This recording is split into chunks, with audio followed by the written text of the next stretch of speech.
everybody. My name is Jay Leiva. I welcome you to be here on my art page. I am so excited today because we have a wonderful guest. We have a really dear friend of mine who is also happens to be an incredible photographer, a person who I admire very much, and a person who is like family to me. We have gotten to know each other over the years through our art and also with our friendship. And he is such a talented man, and I really wanted to. I've been wanting to have him on for a while because his photography is really incredible. He has been he's a protege of Anne Noggle, who is he'll talk about it in a little bit when he comes on. She is an amazing photographer who he traveled with into Russia and in other places. So yeah, be ready for a treat. He is an amazing. You're gonna get to see. I'm gonna be sharing some of her photographs. We're gonna be sharing it sort of like by theme and the different themes that he has. And I'm gonna be sharing now his. This is his website here. If you would like to visit it, like you can go ahead and do that after the program. I would encourage you to explore his work. I am so honored, me and my husband, to own some of his photographs, and really they are the photography like his is not very usual. Something that I think that good photography is the one that moves you inside, and definitely he accomplishes that with his work. Is something that they say that good photography is the one that makes you feel something and the one that makes you think, and definitely he is that kind of photographer. So I'm going to show you really quick before I bring him on a video. We were in Mexico. We have been we have had the pleasure to travel together into different places, and we went into Mexico together to photograph and document some stuff. And he is something. He is not only a photographer; he can also take amazing video. So I'm gonna show you really quick this awesome video.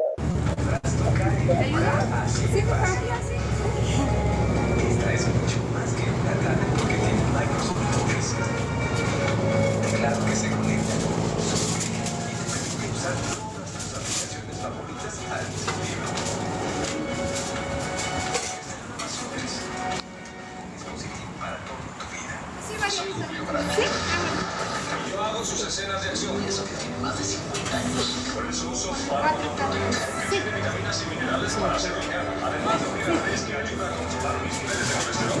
Tener mi salud cargamos con el como un fármaco. Porque cuido mi corazón a partir de los 50.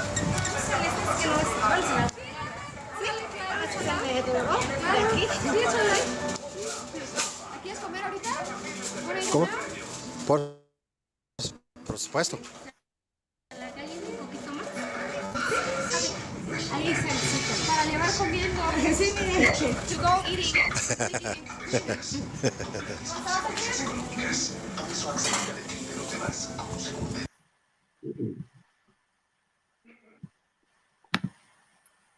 Hello, Jim. Hello. How are you? You made me hungry. How are you doing? I'm great. How are Welcome. you? Good, Well, thank you for good. having me on the program, viewers. ¿Cómo está usted el día de hoy? Pues estoy bien. Estoy aquí contigo. Estoy listo para platicar un poquito de mi trabajo y con nuestros viajes y cosas así. Very good, very good. I am so excited, Jim. Yes, I have been wanting. He querido tenerte en mi programa ya desde hace mucho tiempo. It's like a dream to me to have you here. Just because not only you're a dear friend to me, but your work is so incredible, and I am so honored to be able to share it with my audience. This is just an amazing treat that we're gonna show them. So before we get started, I would like to share a little bit really quick. I would like to share another video. This is the last video I'm gonna show. This is a video of when we went to San Cristobal de las Casas in Chiapas. And you were so excited because, well, you were kind of sad because we were leaving San Cristobal and we were leaving for Mexico City, but so you were sad because we were leaving the town of Chiapas, but you were very excited Yes. because we were looking forward to seeing, like, all of the things in Mexico City. So I'm gonna play that really quick. Okay. Great. Thank Okay, you. sure.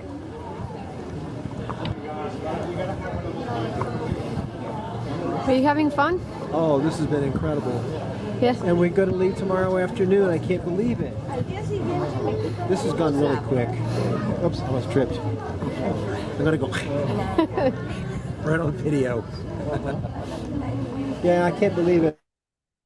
But we're going to Mexico City, aren't we? Yes. We're going to go back. We're going to go back to Coyoacan. We're going to see Frida Kahlo's home, Blue House, and we're going to see Diego Rivera's murals. Trotsky's house too. And Trotsky's house, yeah.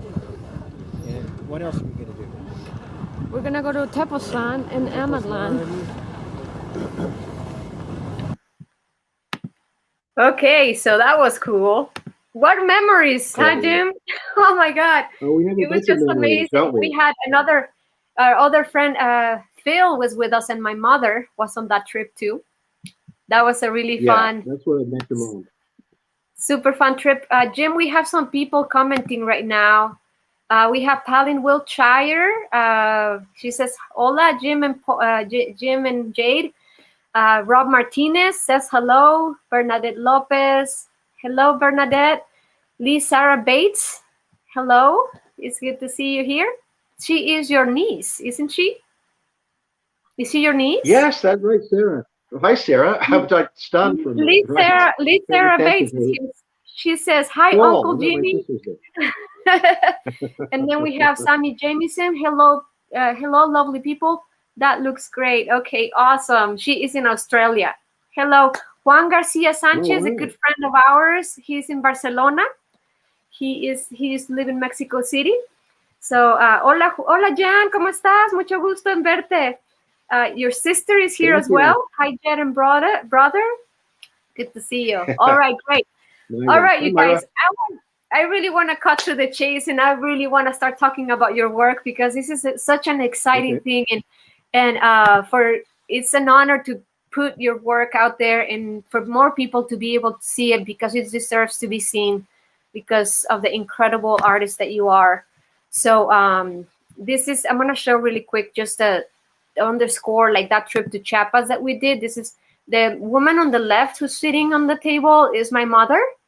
I'm gonna have her on. She's also an artist. I'm gonna have her on my program pretty soon. So yeah, like, that's her. And then the man across from her is Phil. He's another good friend. And then you can see Jim. We are sitting at Nabolon Museum in Chiapas, in San Cristobal de las Casas. So I just wanted to share that, to underscore that amazing trip that we had together. Oh my God. I want to go back. Incredible. I want to go back. I want to live down there. Yes.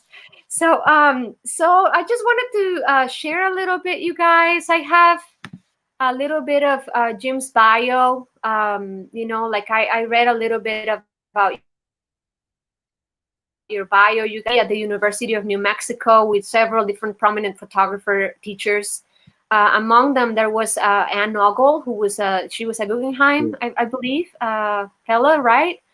And she is, I'm going to share a photograph, really incredible, a photograph of hers. She was a pilot, besides being an amazing photographer. And she took, how is that for a selfie, you guys? She took this, this is over the Carolinas, right? In Tucson, Jim?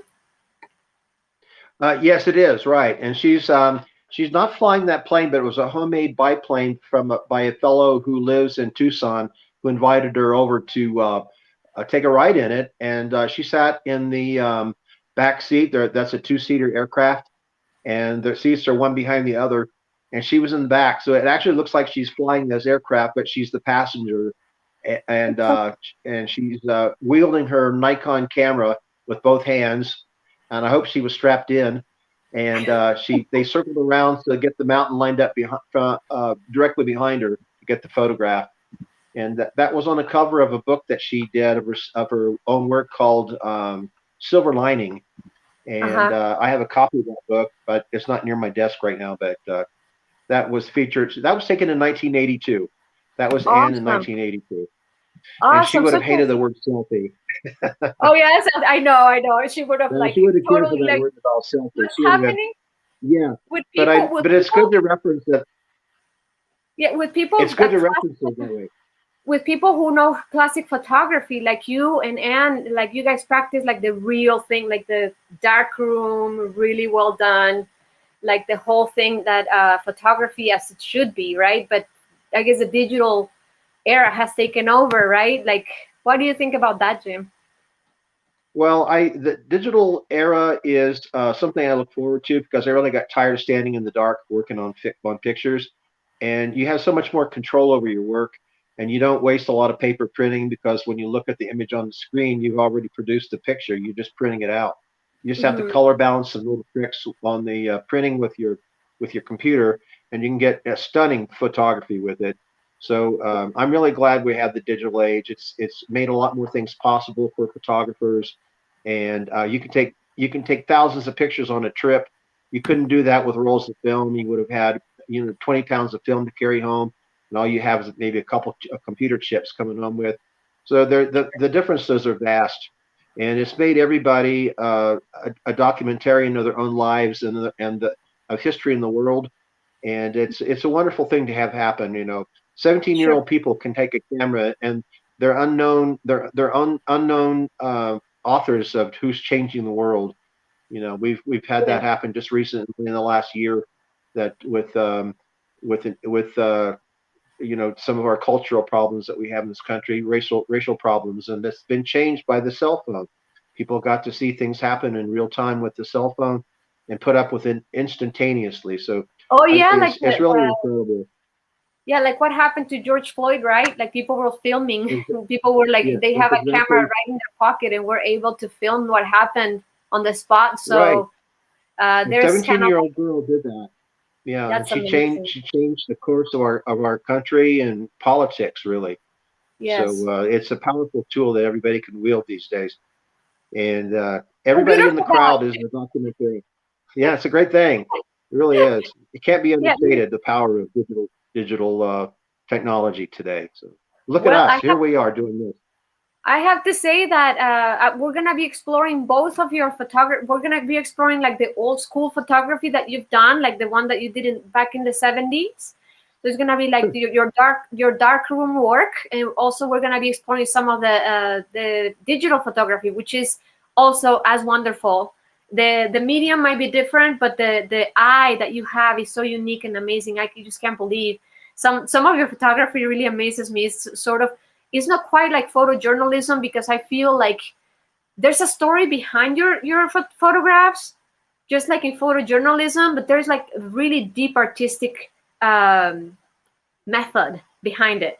So that's really exciting. But really quick before we move on from Anne, from your friend Anne Noggle, you traveled with her, right, to Russia, and also another thing I want to show really quick. This is a photograph of, I'll never forget this day. This is when Anne had a tribute to her. This is an exhibit at the New Mexico Museum of Art in Santa Fe, and we all attended. And I took this photo. Jim was kind of like an invited of honor there because he was one of her best friends, if not her best friend. And so yeah, it was really fun to watch you, how you were so excited about seeing this exhibition and being there. It was so cool. Another thing that I wanted to share is that Jim was at times the person behind the shutter, like the person who shot the Yeah. camera, the They shutter call me, on Anne's I was her camera. personal tripod, I would say. Yeah. You were, yeah, you were She like gave a the lot person, of like directions. this is an image that it was a Cochiti Lake, I believe. Would you like to share? Right. This That's is correct. Anne. This is also Anne Noggle. She Yes. can you share this, Jim? Yeah, well, we would go off on little side trips together outside of Albuquerque, and Cochiti Lake is it's probably about 40 miles north of Albuquerque on the Cochiti Indian Pueblo, and it's a reservoir that's on the Rio Grande River, and we went up there frequently. Sometimes we went to do sailboating. She had a little sailboat we took up, And this is one of the first trips that I can recall going there. And Anne wanted to do a photograph of herself in the water. So she got down in the water, and she floated between my legs, and she said, "Okay, is my hair wet enough? Is it this? Is it that? Are my pearls just right?" So I had to adjust them. And she said, "Okay, a little bit that way, a little bit this way." She gave complete instructions about what she wanted. So I was just merely the tripod, or the duopod, maybe. Uh-huh. So Sure. so that was one of the first photographs I actually worked with her on to help her get. But she's totally the artist. It's totally her. It's her vision of herself, and I'm just an instrument to hold the camera in place at that moment. So But how lucky were yeah. you, Jim, and her to have like you guys found each other in that way, and that you had like the same interest, and because of that, you guys were able to share an amazing time together, not only here in New Mexico, but you guys, because she was a pilot, she took an interest on the fighter pilots in Russia, right? And she wrote a book about them, and you guys Yeah, made she a trip. did, and I have a. We went. Oh, I'm sorry. Go ahead. No, go ahead. Go ahead, Jim. Well, we Anne was a women's air service pilot in World War II, and and also known as the Wasps. And they were women who were going to go into World War II and actually fly combat. Well, during her training in Sweetwater, Texas, the government passed a law that said women were not going to go into combat. So here they were in training, and they couldn't go into combat. So what they did later was that they flew the aircraft as were training for other men, and they flew them into bases so that the men could access them. And it was a psychological effect on men with the new aircraft that they didn't trust, that a woman got out of the plane. If a woman could fly the plane, well, damn it, I'm going to fly the plane. I can fly the aircraft. Well, Anne did a book, and when she became a photographer on the Wasps, and then when she found out that there are Russian women pilots and fighter pilots in Russia, of course, she said, "I've got to go to Moscow. I got to go to Russia to photograph the women." And so she did. And her first trip was in 1990, and the subject matter was so vast that she had to go back. There are so many women to photograph that she decided that she was going to make other trips. So I went with her on the second trip. I had my 40th birthday in 1991 in the Izmailova Hotel where we stayed in Moscow. And the women came to that hotel. We had 65 women come to the hotel, and we photographed the women. I was mainly the photographer while Anne was working with our translator doing the interviews of the Russian women. It was really a life-changing event. Those people are all gone now because they were elderly when we met them 30 years ago, and they're all gone. I happen to be the only person in the United States who met that many of them, and who knew them. And so I have my own records I have my own video and notes that I took, and I was a student like Anne was, his learning process, and we were thrilled to death to be able to go back. We went total 6 times because the book was finished in 1994, and but we met these incredible people that we wanted to go back and stay and visit again because they were our friends. I called one of them my Russian grandma, and she knew that, and she loved it. And we were at her house many times, and it was a life-changing event. It was very thrilling to having done that and to share that with Anne. And I was very grateful to her for letting me do that. Wonderful, Jim. Yeah. I wanted like the pictures that I was scrolling in the front of the image here are photographs that you took on those trips to Russia. So you guys can see. There's like the stories that are behind, like you can only imagine, like, you know, that's one of the reasons why I love your photography, because they really, really tell a story. Like you can see like the couple here dancing, they're like in love with each other, and there's like stuff going on, people who like don't really care, they're just passing by. It's just so awesome. Like this one here with the painter, you know, like this is right in the like the center of Moscow, right? Yes, this is Red Square, and it was taken during one of their.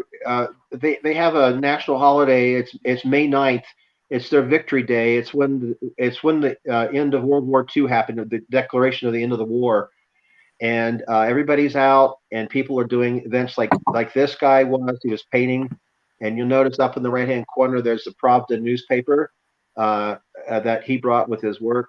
The little details like that, and yeah, people are out off to the left being cordoned off because there's going to be a military parade in a little while there.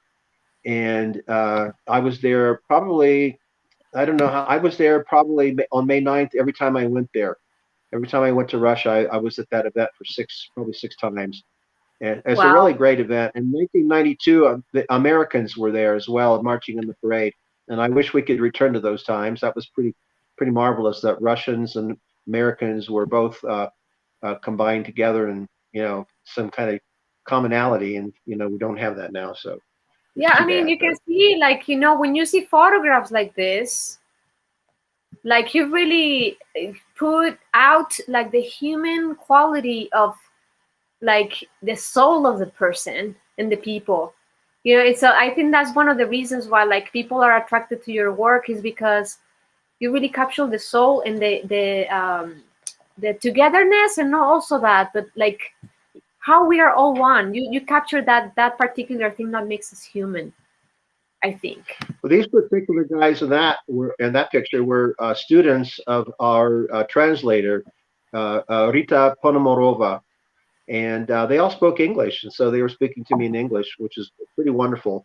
They asked me questions like, "Are your streets in the United States as good as our streets here in Russia?" Questions like that, kind of fun, interesting, naive questions that were, it made me think. It made me think about the cultural differences. Yeah, it's pretty cool. Wonderful. I have a lot of memories wrapped around that picture. This one here is pretty cool. Okay, this down on the left is Rita, our translator, and I'm sorry to say that she passed last June. She was 63. She died of cancer, and it's a big loss for me because we stayed in touch off and on through the years. But this is Andrei Baskakov, and he was the president of the Russian Union of Art Photographers. And we were out that day going to a photo exhibit of women photographers from around the ex-Soviet Union. And Anne was invited to be a photographer, so we went down on a 4-hour trip to a city called Ryazan. And this is a stop at a collective farm that they had like a restaurant, and we were there for like an hour maybe for lunch, and then we continued on down about another hour or so to Ryazan, where Anne was featured in a photography show, and her work was they probably had 20 pictures of hers up, and it was quite an extraordinary event. She was welcomed with Russian dancers and everything. I have that all in video. So it'd be wonderful to share that with you sometime. When I hear you talk about these stories, it's like, I wish I knew Anne and I knew you at the time, because it just sounds like a really wonderful, like, to be able to position yourself in a place in which you're able to take photography like this and be hanging out with someone who is very interested in photography and very good at it too, just like you were. So that's just so awesome. This is another picture in Russia that you took. Yes, and at the moment I can't remember his name, but he was a photographer who lived in Moscow, and he went down with us on the trip. We were on a busload of mostly women. It was really fun. Everybody was in great spirits, and the energy was incredible about the photography and the event that was going to happen. And this is one of the photographers who went down with us from Moscow, and I had just met him. And I know I have his name in my journals somewhere, but at the moment I don't recall his name. But this was taken behind an old church on the collective farm. The collective farms used to be the regular countryside, little villages where there were churches and people lived on them, and all the farms were put together as one unit. But they still had all the infrastructure of the old houses and the churches. That was taken behind one of the old churches there. Nice. We were all out photographing in this town. When they let us go out of the restaurant, we spread out a little bit, quickly took a bunch of pictures. So that was really awesome. Fun. That is so cool. One thing is like, I remember like the first time I met Jim, like I'm just talking to the audience here. The first time I met Jim, it was I actually I met his lens first, and then I met him. He was pointing his camera at me at a place in Corrales, New Mexico. It was a friend of our a common friend was having a get together. She also her home was an art gallery as well, and I worked with her. Like she was the first person who ever showed my work in New Mexico. And she, so I was, she's still a friend. Awesome, she's great. Her name is Sarah Chadwick, and we were at her house. And so I came to this get together, and it was an amazing garden party, like a summer party. And I looked over and I saw, and there was this big old telephoto lens, and then I see the lens, and then Jim came out of it, and then I saw his face, and he was looking right at me. And I don't know if you took a picture of me or not. What's that? I think I have a photograph. Oh, look, I'm sure I did. I know I took a photograph because I looked over at you, and you were dressed in traditional Mexican costumery with incredible colors, like the scarf you have around your neck at this second. And you were looking right back at me, and it's like you didn't care, you didn't mind, and that was. I thought right away, I got to know who this is. This is an incredible human being. He's beautiful. It was like a magnet. It was like, okay, like I saw you, and then I came right to you, and you came to me, and then we started talking to each other, and it was like instant friendship. Like one of the things that you started telling me like about Lila Downs, because I told you I'm from Mexico and all of this stuff. I'm gonna share this image really quick. We actually have a common passion for her music. This is a very famous Mexican singer. Her name is Lila Downs, and she is a person who we both admire very much, and we have seen. I've seen her twice, actually. Because of her, I met my husband because I came to see her. He presented her at his festival, Globalquerque, and I came to see her, and that's the day I met my husband. And when I met Jim, I was already married. And we started talking about her, and it was an amazing experience. This picture that I just showed was taken last year. We went to her concert in Arizona, and we got to. My husband helped us to get backstage passes, and we got to meet her, and it was really fun to watch you interact with her, because I know like your admiration and the photography that you've done of hers over the years. Well, she's the music of my life. I listen to Lila Downs every day. You know, I listen to her, and we've sang her songs together for people because we know the lyrics to a lot of her songs. Remember awesome. You and I sang about the song about Zapata? We sang that one for people. Yeah, it was fun. I had a great time. She's right, and I think that like you are attracted to Mexican culture in general. You know what, with Jim? Let me see really quick. I'm gonna read some comments here because we have some people here who are saying hello. Let me see. We have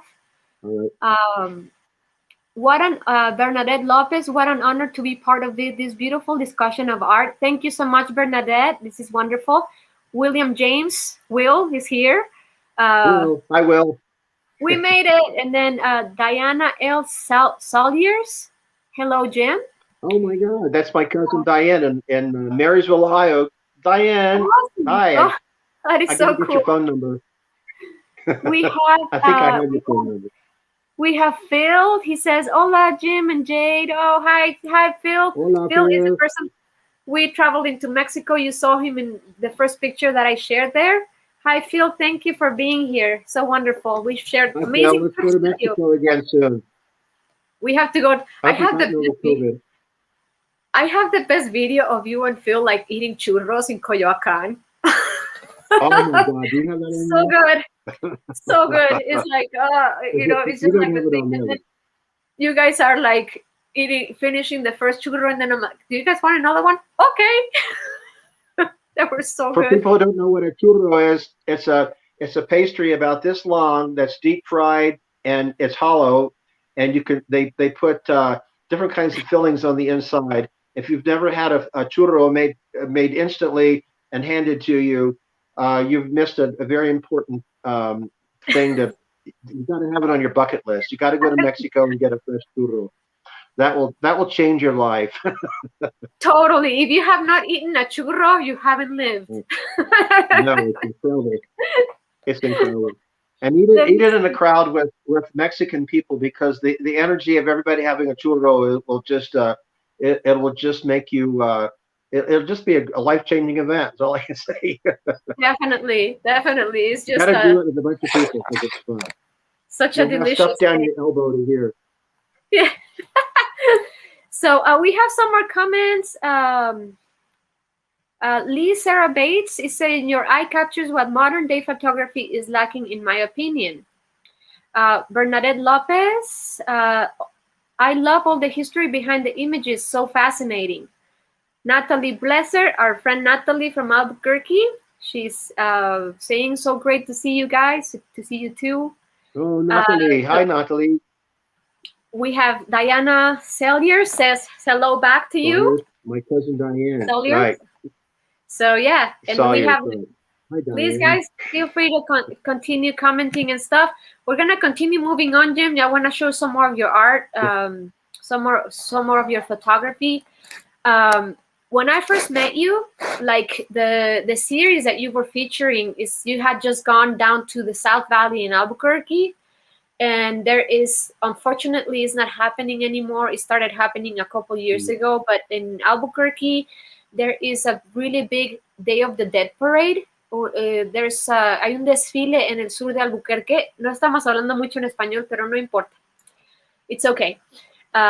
There's a really big parade that is for Day of the Dead in November, or a little bit before the Day of the Dead every year, and everybody dresses up like skeletons and stuff. And Jim took a really cool series when I first met you. Those series were being featured at Sarah's gallery in Corrales. So I just want to show a few of the photos that you took down there.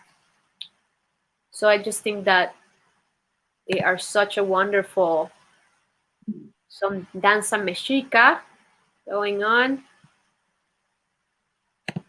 We have a very prominent Mexican community here in New Mexico. So these are the 3 photos that I choose for Day of the Dead parade, and it's just amazing to see. I've seen you in action because we went back to the parade in later years, and you photographing, and just to see it's impossible, not to like have fun and to just have a blast watching all the people going by on their costumes, and people are very creative with all of that. Do you miss it? Yeah, it was. Yes and no. I was so excited at the beginning when I first did it because it's really hard to get down to Mexico to actually do the real Day of the Dead. I say the real Day of the Dead because they light candles, and it goes on all during the night, and people have they visit the graves of their ancestors. They eat there and share meals with their ancestors. None of this goes on here like that. It's during the daylight, and it only is for a street event. Like you have a parade, and then they go to a community center, and they don't light real candles. They just have little. They're not allowed to because of the codes. So you don't have the ofrenda, which is like an altar that with all the photographs of the dead and the food. Jade put together a most splendid ofrenda, and it was presented on video to what was the group in Toronto in Canada? It was the one that just did in October. Harbor Front Center. That was an extraordinary ofrenda, but you don't get to see that at this event because as soon as it gets dark, it's all over, and that's not what the real Day of the Dead parade is about. And so it was fun for a while, and then it got to be repetitive with that kind of disappointment, not being able to see the real thing. So as you know, you don't have any photographs on here, but I started photographing the crosses along the highway where people have died, the descansos, and as they're called in Spanish, the descansos. Pardon? Oh, you have one. There you go. Yeah. Oh, great. Yeah. So I began doing that because it became my own Day of the Dead. A little voice in my head said, "Well, go photograph the descansos along the highway and make a like poetic imagery of that for the people who passed here in New Mexico." So that's what I did. Can you explain what descansos are? Yes, descansos are actually the place where a person has died in an auto accident along the highway, or it could be a murder. And That's basically how people think of them. They're put up, the crosses are put up, and people put a little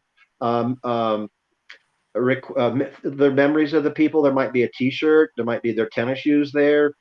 Not necessarily the things that the people wore, but there'd be like their gloves. Like this photograph has the gloves hanging up off the cross that belong to the biker.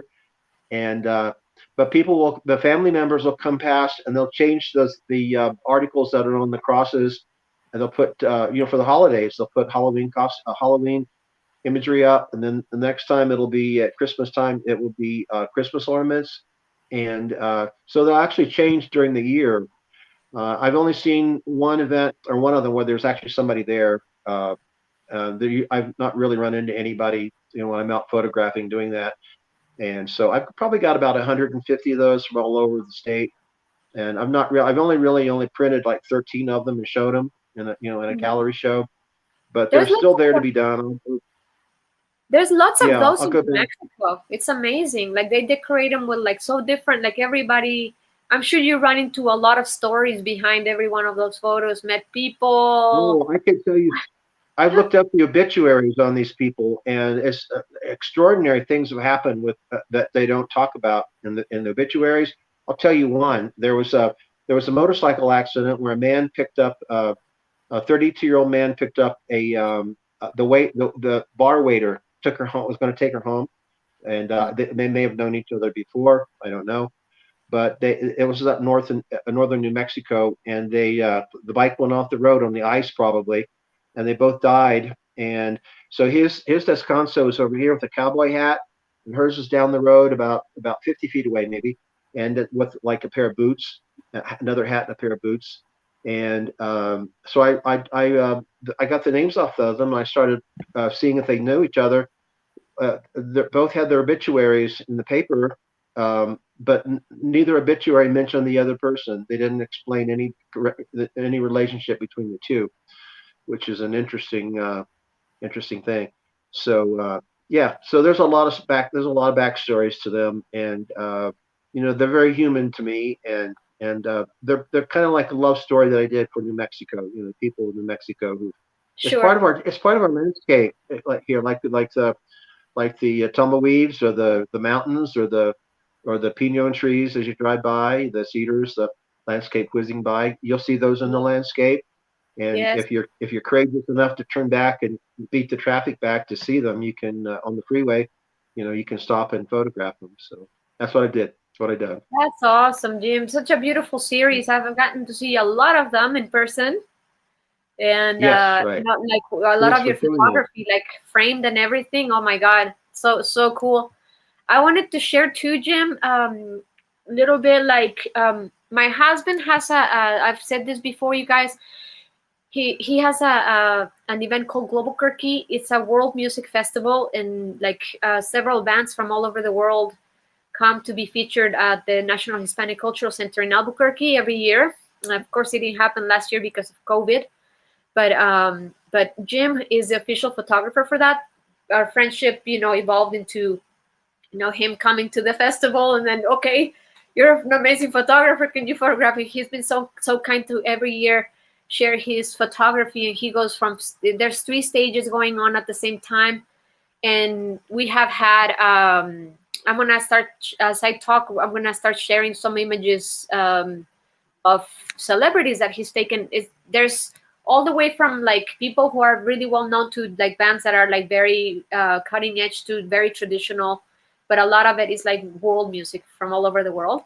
So I'm gonna just share a few like Buffy Sainte Marie. This is a photograph he took of her. Really iconic indigenous Native American person who is a musician. She's been famous forever. Like she's a activist as well. She rocks at her age. She has her band is kind of punk actually, and she's really amazing. Jim took this photo. We have Leon Russell, amazing, iconic. Also, he died like 2 or 3 years ago, I think. I think Correct. this is a wonderful photo of him. It was a dream for my husband to meet him because he admires his work very much. Yeah, it's quite the trip, huh, Jim? Like going from like this, like literally you're taking a trip around the world within this event. Yeah, you really are. And anybody who can get here to see this event can come to Globalquerque. You really shouldn't miss it because it's an extraordinary juxtaposition of different acts going on at once. You can walk in a theater and see people local. You can go outside and see someone from Africa performing. And then another stage there'll be somebody from Finland performing. So it's really extraordinary. And Tom's energies are amazing to put this together. His talents are incredible. That was yeah. These are just Which one? I'm sorry. That one is a local. He was a local Diné or Navajo performer. That was he was singing traditional native songs, and that was probably, I don't know, that's probably 7 or 8 years ago that I did that one. Wonderful. This is I believe this is the drummer of Bombino, who is a really famous musician from Niger, from North Africa, who I love. I love his music so much, and I think this is his drummer. If I recall, I'm glad you can remember because I can't right now. So cool. And this is Joey Harjo, who is the National Poet Laureate, I think, for the 3rd time this year. Right. She's also an amazing musician. I've had the pleasure to meet her a couple of times, but she's definitely, this is a really good shot of her. She's a saxophone player too. She's Native American. I think she's a Cree from Oklahoma. If you have a chance to read her books, highly recommend it. As well as her music. So let me see. I wanted to share really quick too. Like Jim has, over the years, you have photographed me a couple times, and I'd like to share a couple of those photographs. Beautiful subject to photograph. That's probably my favorite photos I've ever taken of me. It's been like you taking them. No surprise, of course, because it's like you really have like this aura about you. Like you make people feel so comfortable. So this is one of them that you took, and I'm sorry, it's not. Okay. You know, we're kind of like in the middle there. I can't really hide what's around it. No, that's how I saw. That's how I first saw you when I met you. You were dressed in that maybe not the same dress, but don't, because you bought those when we were in Chiapas. That was in Chiapas. But that was that's how you dressed when I first met you. Exactly. So why wouldn't I not want to take your photograph? And then let me see really quick here. Yeah, I love, I mean, what's not to love? Embroidered clothing from Mexico or anywhere in Latin America. You can't go any finer than that. Like the work that they do is so precious and beautiful and ancient. You know, it's like a tradition that has existed for a long time. So this is a picture that I shared recently on my page. Jim made the headdress, and the idea was to make me look as Chicomecoatl, which is, this was for an exhibition that we did for seeds. So this was his way of honoring the goddess of maize, of corn. This is the actual deity, the Aztec deity. It's holding corn on her hands. Her name is Chicomecoatl, and she is holding the corn in his hands. And I remember this day when I took this picture, Jim and I, and Phil, my mom too, we were all at the Anthropology Museum in Mexico City, which is pretty much like the Louvre of pre-Columbian Mexican Mesoamerican art. And I was walking around, and I remember seeing it. And this is after Jim had created this picture. And so I'm walking around the museum. This is like maybe a year after. So I'm walking around the museum, and I happened to see this sculpture, and I was like, I have to go get Jim. He was walking around the museum. So I went around and finally found him. And I remember, Jim, I brought you by the hand, and I said, close your eyes. And I put you right in front of her, and you started like, couldn't believe it. Almost tearing up. It was like so emotional and such an amazing moment for you. Yeah. For me too, to watch it, you know, because it was like you took so much time to create like the headdress.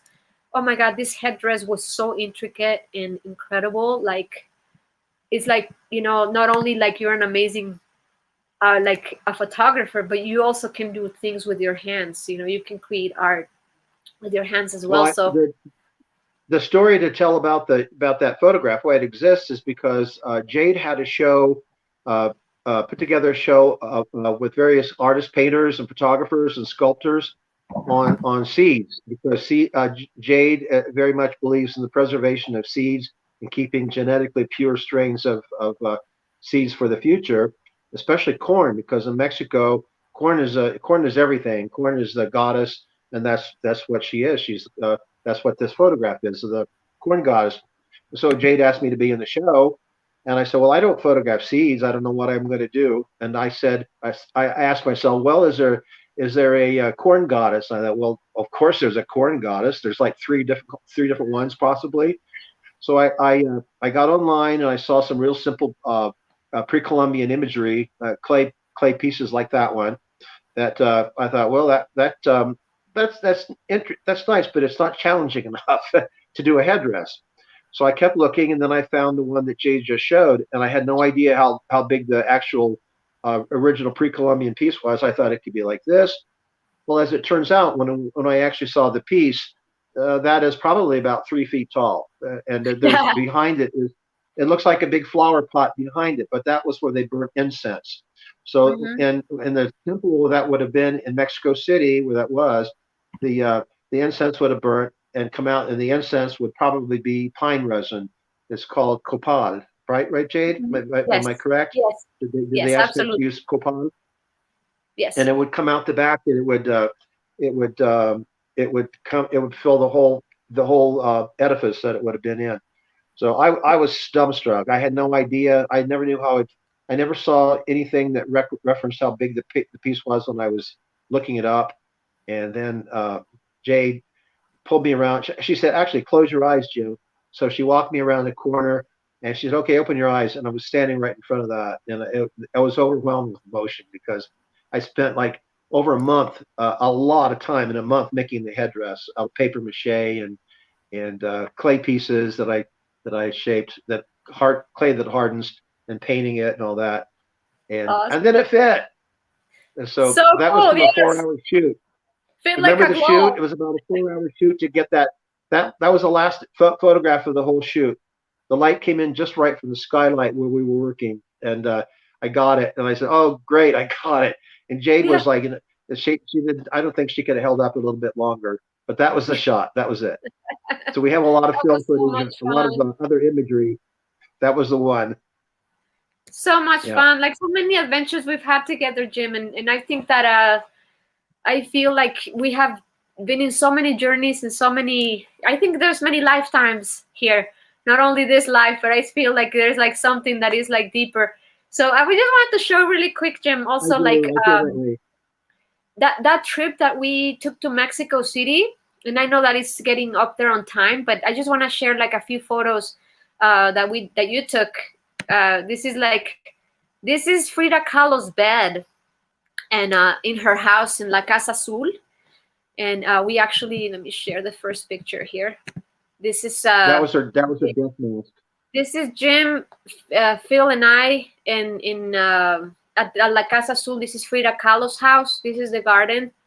We were there, and Jim took this photo. So this is Frida Kahlo's death mask. They made a cast out of her face and made a bronze out of it. And this is the bed that she laid on to paint. The mirror that she painted herself in is on top of this. Like, it doesn't show in the picture, but like there's a canopy over the bed and the mirror where she saw herself to be able to paint herself. So I find this photograph very cool. We were like kind of hanging out downtown. I'm gonna take the banner off so that way we can see. This was a moment in which we were like in downtown Mexico City, and we entered this church, and we were kind of like walking around, and Jim started taking photos, and this priest was kind of like going to like seemed like he was gonna say, "Hey, you can't do that," or something, right, Jim? Yeah, he was like, it was like, we're gonna close, and he was, or, we're closed or something, and he was like, he didn't want me to take the picture, but I stood there with my finger on the button anyway, and I waited for him to come at a certain distance, and then I took his photograph, and he Such a probably didn't, wonderful. he may have known, he may not have known, but I had to have it because of the light above and if you can see the actual photograph on the left hand side, it's like a tapestry hanging up there or a huge painting, and that's Christ on the cross on the left hand side, and Christ is below, and I call it as above. As above, so below, or something like that. So above, as below, something like that. I just temporarily called it that. So I've not I really used remember. it anywhere. I, rem- I I remember bolting out of there because I was like, oh, he seems upset. But Yeah, it was. right. I'm so glad we went I in thought, because that's a really good photograph. well, I I thought, wanted well, the priest is not going to hit me. I'd be the first person he hit that day, so he's not going to hit me. So I'm just going to wait. And I'm going to act stupid and not like I don't know what I'm doing there. Shouldn't be there. But I knew what I was doing. I wanted that photograph. I turned yeah. around and went back for it, actually. Yeah, right. I wanted to show Jim. I'm gonna show some pictures, like just because, like I said, we're getting up there in time. So I'm just gonna kind of go through photos and just show, and then later when I'm done scrolling through them, if you wanna tap back into any and say a story or two, Sure. we can do that. Yeah. Yeah, Okay. sure. So Mhm. this is a man with a like there's cages in his back. This is pretty common in some rural areas in Mexico. The cages are holding birds. He's probably going to sell them. There's another picture. The hand that you see in this photograph is my mother's hand, and Jim took that photo. We were at a market, I think in Tepoztlan or in San Cristobal, Jim. I don't remember. It was probably, I think it's San Cristobal. Okay. Yeah, I think it was. But that should tell people how corn is revered. That's corn people would take home to eat, but it's standing up, like it's instead of piled up in a bin, it's just, it's like standing up there beautifully. So Mexican good. corn is totally different from what we have here in the United States. Uh, this is a it's not a hybrid, but this is pure corn. This has not been changed by genetic engineering. This is really what people have been. Actually, Mexicans were the first to engineer the corn because it started out as a little teeny seed grain, and over thousands of years, it became an ear of corn because they uh, they put the genetics together. They knew how to do this to create this beautiful ear of corn that became it's a food staple of Mexico, and it tastes different from our corn here. It's a wonderful flavor, and it's probably the corn that tortillas are made of, right? Right, Jade? Yes. Yes. Yeah. It's definitely like you are spot on. Like the thing about preserving the seeds, the heirloom seeds that have been taken care of for thousands of years. So it's very important that indigenous communities in Mexico and all of over the place, and the US as well, and everywhere where this kind of corn is being grown, not only like there's different strands of the ancient corn, but like it's very important to preserve these seeds because they have they're just the best, the very best. Like if you have ever had I have taught myself how to do the nixtamal, like the make tortillas from scratch, and there is nothing in the world like a fresh tortilla made out of Nothing. Yeah. like from Yeah. the grain. It's like it's the best. And you have a picture, I think, in here of Doña Chimi with that in Yes, Amatlan, and she's making yes, tortillas. She's there. She is there. She is. Right. yeah. We went to document this family. That was one of the purposes that we went to Central Mexico on that particular trip, to document this family who were the neighbors of a friend of mine, Gerardo, and he connected us with her, Doña Chimi, and we went in and talked to her. She made tortillas right in front of us, and we were talking about like the relationship that her and her family had to corn. And we went into the fields, and she shared the tortillas that you see right there. They were just made, and it was just a wonderful experience to meet her and to spend time with her. their entire environment was, their entire home, everything in that place was dedicated to corn. It was crazy. Yes, Like the little true. It storage was. was for corn, the little shed was for Exactly. corn, the table was to grind the corn. They had the metate that had been in that family for, she said, at least 500 years. The metate is the grinding stone that they use for grinding the corn to make tortillas. So that was a very interesting experience that we And they had with did her. have I went back to say hello after and she that. did have I'm they sorry, have a Jim. field in the back, way in the back field where we walked over those huge boulders to get there. They had a milpa, which is a Yes. field that has it's called the Three Sisters growing. It's corn, squash, and beans. They have a bean that you can pick right off the plant and put it right in your mouth, and it's not like you don't have to cook it. It's actually a bean you can eat right off the vine. It's So good. extraordinary, isn't it? So good. I remember, like, Wonderful. one of the things is like that place that we went to, Amatlan, is a place that is been known, that is a place of the birth of Quetzalcoatl, which is a feathered serpent, who was like in the beliefs of the Nahua people in ancient times, is that it was half god, half serpent, and so that it was half god, half person, half human, half god, and his name was Topiltzin, and he was born there in that town. And so he traveled throughout Mexico, and he actually, like, there's like pyramids were built after him, like the pyramid in, which is completely unrelated, like the pyramid of Kukulkan in Chichen Itza in the Yucatan was built for him, which is like like it has a feather serpent carved all the way down. And so he's a person who was very famous in ancient times and revered. And this is the town where he was born in. And so corn is very, also like some of the earliest samples of corn ever found were found in this area. This is in Tepoztlan. It's a little bit south, about half hour to 40 minutes south of Mexico City, which is I spent so many time there, like in my teens. I used to like go there all the time. I just loved it. It's just a magical, if anyone has the time, like once COVID is over, to visit, it's just really like energetically, like the mountain is so steep. There's a pyramid on top of the mountain, and you can visit there, and it's just a pretty cool, neat place to, like, just, you can't help but to feel the energy that happens there. Right. And Jade might take you there, because Jade has taken tours down there before, and she's an excellent tour guide, and she'll take you places that no other tour guide will take you. You'll be among the Mexican people who will welcome you and will treat you very, very lovingly. And the food they'll get down there is absolutely incredible at the markets, and it's an experience that you'll come home with, and you'll want to repeat. You want to go back for sure. Thank you, Jim. Yeah, I've done a few. Thank you. Yeah, I've done a few cultural trips down there for like culinary and cultural, and it's been fun. It's been a lot of fun to watch people like eat like chapulines and like try mole for the first time in their life, stuff like that. Right. It's just so cool. But I wanted to continue to share, Jim.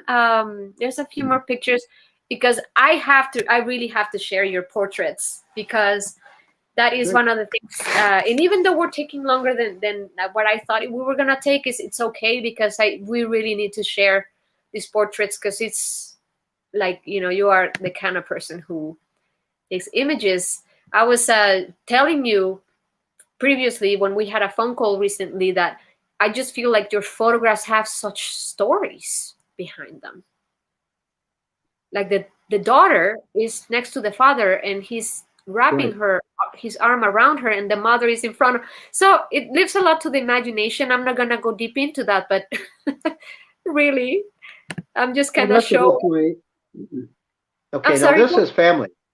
The first photograph was people here in New Mexico, and this is my family here. This is my uncle. This is my uncle Bob.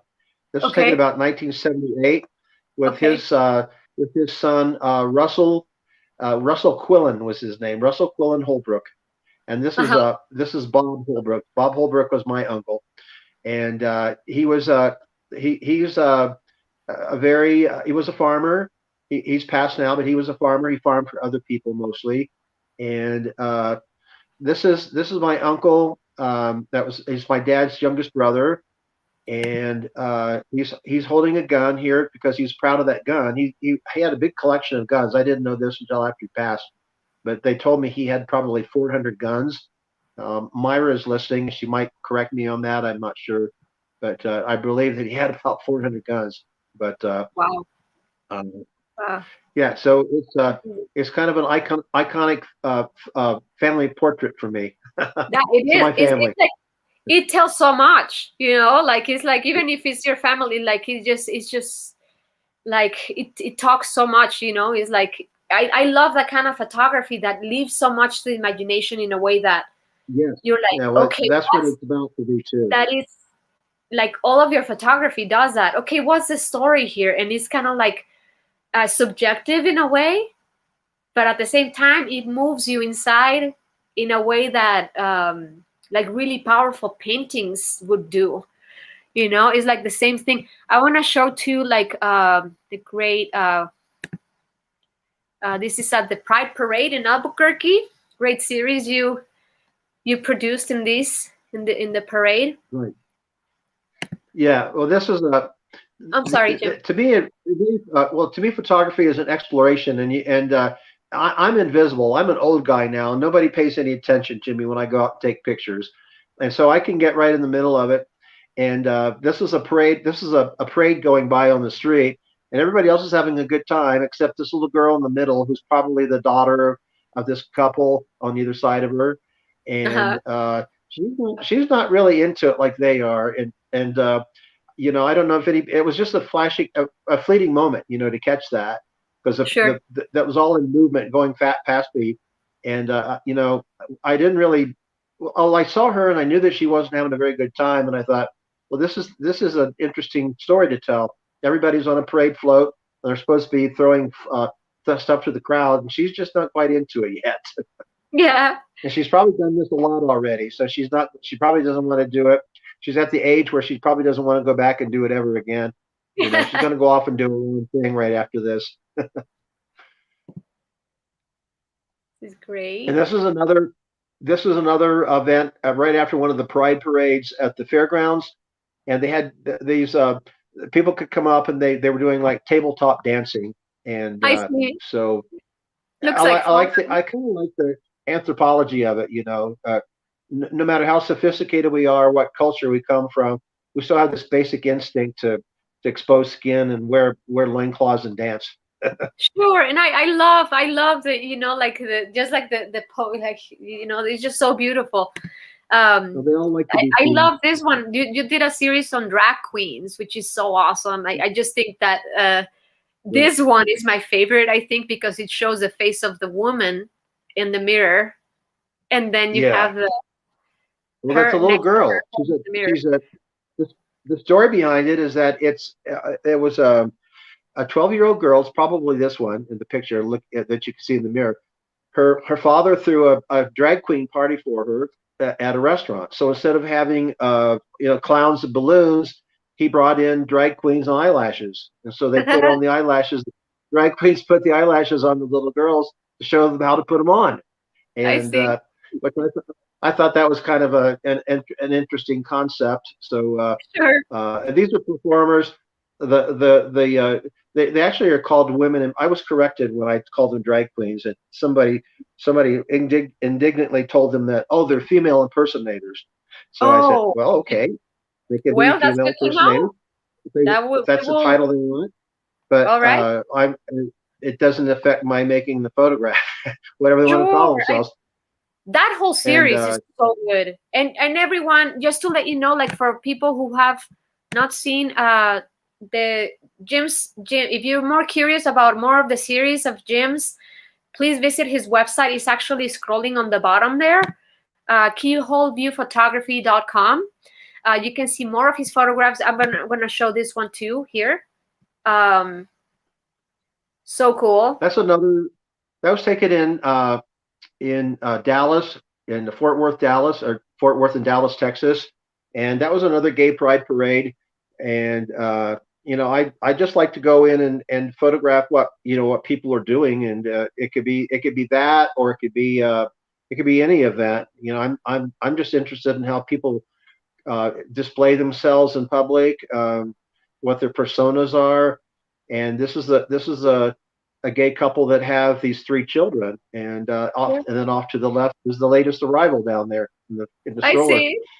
Uh-huh. And Wow. this was taken in 2006, so that's 15 years ago. So it's and people are very very happy to pose for you, especially when you're showing them where they want to be seen. You let them Yeah. participate, and Mm-hmm. and sometimes you grab a shot because they're on a float moving, but other times people are very happy to participate and having a Yes. photograph being made, especially if they So, trust you. And it takes a lot to expect out of people that they're going to trust you in a few seconds that you're there, but you have to do it. You have to make yourself presentable in a way that they trust you to do it. And yes. because what you want is a photograph, but you don't want to treat people badly, and you don't want to upset them in some way. So Sure. that's happened occasionally. When you do, you just back off and say, "Oh, okay, I'm sorry. I don't want to I don't want to get in your face. I apologize. Whatever." Yes. But most of the time, you walk away with a photograph. So that's how that works. I'm That's gonna how they're share. created sometimes. I'm gonna share a couple more, Jim. This one here, I just love the lighting on this photograph. Oh my God, it's great. And then That was there was. taken in Sorry. Santa Fe. I was probably in my 20s when I took that picture. So that's an older photograph. Yeah. Wonderful. I have. This is another series that you had, like the little. What do you call it, Jim? Well, this was Little Brothers of the Good Shepherd. They were a religious community that was actually created. It was born in Albuquerque.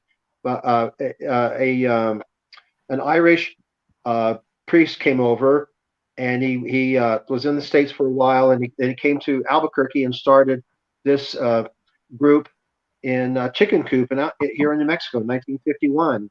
And they took in people that no one else would harbor anymore. And this is a homeless man that lived in one of the buildings there, and they love being photographed. And I went back and gave them pictures if I could find them. Sometimes the people weren't around when I went back, or they weren't there ever again. So it's real itinerant. People were passing through, or you think they're staying there, actually living there, but they might have just been housed for the night. So I don't know. But Uh-huh. the group it's still here in Albuquerque, and I actually have a photograph of Brother Matthias that's going to be in a book on the brothers of the Brothers of the Good Shepherd in Momence, Illinois. Someone just commissioned one of the photographs for that book he's doing. So they live on. They're still doing their work. This is wonderful, And Jim. that was I'm sorry. taken in this 1974 and 75. I worked there for I think over 1 year, a little over a year. 1974 and 75. I was an undergraduate at UNM. Nice. So So those that was photographs made a hit. so that's straight up photography, dark room stuff. Yes, that was right. Yeah. Yep. Nice. That's so cool, Yep. Jim. I just wanted to share one more, and this is a digital photo, and this is probably gonna be the last one we're gonna share. Just because I love it so much. This little girl, I remember we were walking around Coyoacan, right? Right. And This is back to Mexico. Right. yeah, This is outside the churro place where we got the yeah, churros, the pastry. this beautiful Yeah. little And girl that she was. I just love her expression. She's like looking around, like like what's going on? Like just there's so much happening in Coyoacan. Well, she there knew I was. took her picture, and she started yelling for her mom. Yeah. Mom, he's taking my picture. He's taking my picture. So I scurried on down the street a little ways, so get away. I didn't want to run into any problems with that. But I thought, oh, it's too bad I don't know who they are. I give them a photograph because it's a great photograph. So Jim, I have been a big. I'm a passionate person for photography. I have dabbled into it a little bit. When I first moved to New Mexico, I got myself a Nikon camera, and I wanted to, explore New Mexico. I would go to towns by myself and just kind of like go to places and do all of that. And because of it, I I have also, like in Mexico, like I worked in an art gallery with my aunt Carmen. Like my mother's sister owned an art gallery in Mexico City, and they carried like major works of like Manuel Alvarez Bravo, the Oh, Lola Alvarez yeah. Bravo, Tina Modotti, Edward Weston. Like even I got to see a photograph by Mapplethorpe in that gallery. So I Oh, always okay. had a really big passion for photography, in black and white, but also in color. So I have to say about you, like you are right up there with all of them, everyone that I just mentioned, and you are Okay, such an thank you. amazing a person who has such an amazing talent. And I think that just knowing you and be able to learn from you and to see your photography, it just makes me feel happy to be alive, and that there's people who Oh, capture good, thank moments you. like the way you do, because we need that. We need that. We need, like, photography immortalizes a moment. So you take that moment and you make it the best you can, and you certainly are a pro at that. So Well, I really, thank you, Dave. yes, I thank you. It's hard to imagine what our life would be without having photography, because nowadays everybody can make thousands of pictures of their family and videos, and they can keep them on a little device. But what I want to say to everybody that has them on their phones is that take them off and preserve them somehow, because you can go to your grandparents' home or your parents' home, like I can, and find the little pictures taken of me that are in a box. And they're there, Uh-huh. they'll be there for 100 years. They'll last another 100 years, but the video things are not going to last. So everybody who has pictures of family members that they really love, or your selfies or whatever, they're important, and you should keep them somewhere. Take them off your phone, even take them someplace and have somebody put them on a disc for you, or print them out, get them printed, get them in a box, and have prints for your generation, future generations to look at. Because as it is, digital things are very perishable. It's all very. Your phone can crash, uh, get broken. They're so fragile this way, just left on an electronic device. And if you really value those photographs, get them off there and get them printed, and pick the best Mhm. ones you want. I mean, spend a couple $100. It's so worth it to you down the road to have those pictures. And everybody who's got these devices already knows they've lost a lot of pictures because they couldn't transfer them out of their phone, and they're gone, or their phone Yeah, crashed or whatever. You can't retrieve it. So it's really important. Get them in a physical form that you have in a box or in a photo album. Get your kids together and make photo albums. I mean, it's a pretty important thing to keep your family history. And awesome. we should, because when people go to the cemeteries, they see the stone of their ancestors. They may not know what they look like. And nobody has any pictures. Who are you going to know who that person was? If you're curious about your past, leave stuff for your descendants to look at later on. If people coming that are going to be in the future, who they want to know who you are. So That is a very if they interesting have any thought, Jim, curiosity, because they'll be there. that is a very and I want to share one more. I'm sorry, guys. I really like wanted to show one really quick. This is Tom just mentioned. This is the poster for Globalquerque that Jim did a couple years ago. This is me walking. This is a bridge that we have on our property, and Jim wanted to capture, like, my husband and he worked on making the composition on this, and it's just awesome. He was standing under the bridge, like on the arroyo. This is like a dry, uh, water runs through this when it rains, but it's mostly dry all the time. And so Jim was like standing on it, and he took my picture with. We have this pipa instrument from China, and I dressed and kind of like crossed the bridge, just showing this. But I didn't share that, Jim. I'm sorry. I spaced it out. I just No, wanted that's to show fine, that. because That's it's a good cool. way to wind it up too. It's Yeah. about it's Bridges Not Walls was the title that we gave it, and that was kind of like the theme for Global Cookie that year: to make bridges Yes, and not walls, connect sure. people and not separate them. Yeah. Exactly. And one of the things I think that we, as people who are creative and we create art and all of that in photography, is very important. Like what we do is not only like a pretty photo, but also something that makes people think, and something that hopefully will transform the world for the better, and to show like how Right. we all have a commonality. We're all just one human race, and we have, we can tap into that idea with everyone. And I think that is something that both your art and my art has in common. So I really feel, Jim, I really want to thank you for being here with me today. Well, It's been thank a you. This wonderful has been time. wonderful. Yeah, it's been a wonderful time. If there's anything you need to share, we would like to say, I'm gonna scroll, guys, his website again on the bottom here. Please check it out. He is definitely someone to check out. If there's any, I don't know if you have like a list, Jim, that people can contact you, or how can people You get a can hold? actually you can actually leave comments on there. It connects to my website. I mean, my email. So you can Okay. actually do. I'm not on Facebook. I don't have a Facebook page because I won't go into that philosophically, about how I feel about Facebook. But this is a good thing. This is a good aspect of Facebook, really.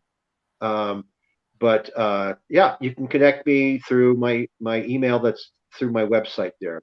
And if you want to Okay. write, I'll write back.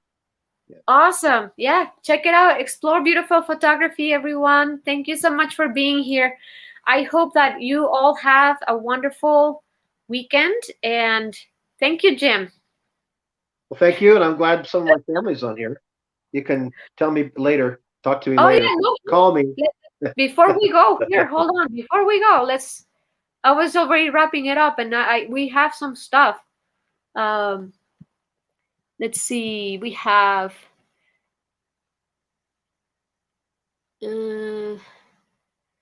we have Paul Paradise saying, Jim, you need to produce a book. That's very true. Well, Paul's in the other room. That's good. We have Natalie, very true. A physical trace of pictures is so magical. I love your work, Jim. We have Claire Lesans from Placitas. Wowie, Zoe. Bridges, not walls. We are one. Um, Tom shared your website on the comments. What a wonderful visit, Claire Lisans. Oh, Diana. hi, Claire. Thank you for Yeah, the Claire. photographs you send me every day. Now, I want to say that Claire is an extraordinary photographer as well. She has some images that knock me out. Do you get those? Yes, yes, yes, Those are Claire Claire. Those are Lisans. extraordinary. And She's the one. talk about somebody who should have a show and a book. And if you Yes, want, Claire, if you want to print some things, if you can get those in higher resolution, and you want to do a show, I'd be honored to print them for you because you get the paper and I have the printer. I've got my first shot on COVID. As soon as we're all out of this lockdown period. I'd like to see Claire get a shot. Claire's an incredible photographer. oh And yes, she I'm is. so glad she shares that Yes. imagery with me. Yeah, she's been Wonderful. doing a series of photographs every day. She takes beautiful, like abstract, like macro photos since the pandemic started, and Extraordinary she thing. sends them an email. It's wonderful to open them up, and Right. it's like, oh, I it's always like know. a It's incredible. really cool And surprise. Hey, Ron, Rob Martinez, if you're still on here, I'm inviting you when you can get here to come to your ancestors' home. I'm living in the Elena Gallegos house. That was one of Tom's direct descendants. She was probably well, I mean, I don't know how far Rob. back he knows his ancestry. Rob, of course, I mean Rob. Yes. I don't know how far back he knows, but Rob is our state historian, and he's been to France to research his family line that's connected through this house. And Rob, please, I invited you once, but we got COVID, so now we're all coming out of it, and I want you to come to see this house that you've never been in. So you're welcome to come. Awesome. Thank you, Jim. Yes, this Thank is a you. wonderful visit. And I can't wait Oh, to it's do been this in wonderful. person someday. Yeah, we will. Well, we'll do it again. We'll do this anytime. We'll spend hours. We've spent hours already doing Zoom meetings with our friends, and I was a little timid doing this because I'm out of practice being on, talking about my work. But It's a but you've got me kickstarted to get back to work again. yeah. Yeah, that's good, Jim. One thing is that, like I said to you, it's an honor to be able to show your work here and to be able to for people to see your art. Thank you for being here, and we'll Well, see thank you you, soon. Jade. Hopefully, we'll have you on again. Me agradezco mucho, Jade. Thank Que nos you. vemos luego. Muy Bye, pronto. everyone. Okay. Take care. Have a good Bye. weekend. Thanks. Okay.